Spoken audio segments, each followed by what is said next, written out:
My stepsister framed me for causing her allergic reaction, so my 3 brothers locked me in a cramped, airless cellar and chained the door shut. I weakly pounded on the cellar door, begging my brothers to let me out. James, my oldest brother and a business tycoon, coldly scolded me before leaving. It's bad enough that you usually bully Lily, but deliberately feeding her seafood when you know she's allergic? Were you trying to kill her? Stay in there and think about what you've done. William, my second brother and a rising music star, and Henry, my third brother and a genius painter, both sneered. Someone as vicious as you is still making excuses and playing the victim? You can just stay in there and suffer the consequences. With that, they carried my trembling stepsister Lily in their arms and rushed her to the hospital. As the oxygen slowly ran out, each breath became more labored until I finally died in that cellar. 3 days later, when my brothers returned home from the hospital with Lily, they finally remembered me. But by then I had already suffocated to death in that cramped cellar. I died from lack of oxygen in that cellar. When I regained consciousness, I found my spirit hovering next to my 3 brothers. They had just returned to their mansion. James and William more gently helping Lily, speaking to her kindly. Thank goodness we got you to the hospital in time. You're recovering so quickly. Henry fussed over her with obvious concern. The doctor said your body is still weak and needs proper nourishment. He then eagerly served Lily a large piece of meat.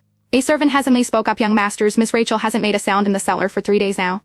James snorted and cut her off. Today is a happy day minus Lily's coming home from the hospital. Why bring up that troublemaker? The servant tried to continue, but William and Henry's cold glare silenced her. That wretched girl must have known about the seafood allergy and deliberately made an entire seafood dinner. William fumed. And I thought she was finally starting to accept Lily. Turns out it was all premeditated, Henry added angrily. Lily put on a frightened expression and timidly said, Fake sister is being punished because of me. She's been alone in that cellar for so many days. What if she's angry when she comes out?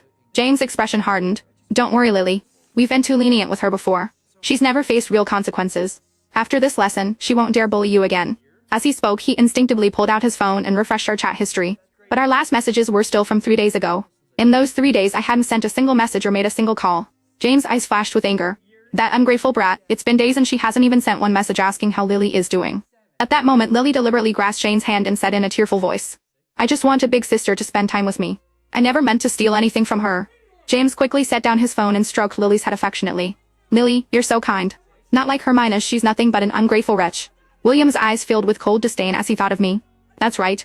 She dares to harm family just to get attention? She's truly despicable. Henry nodded in vehement agreement and sneered, unless she's learned her lesson and is willing to kneel and apologize to Lily, I'll throw her out of this house myself.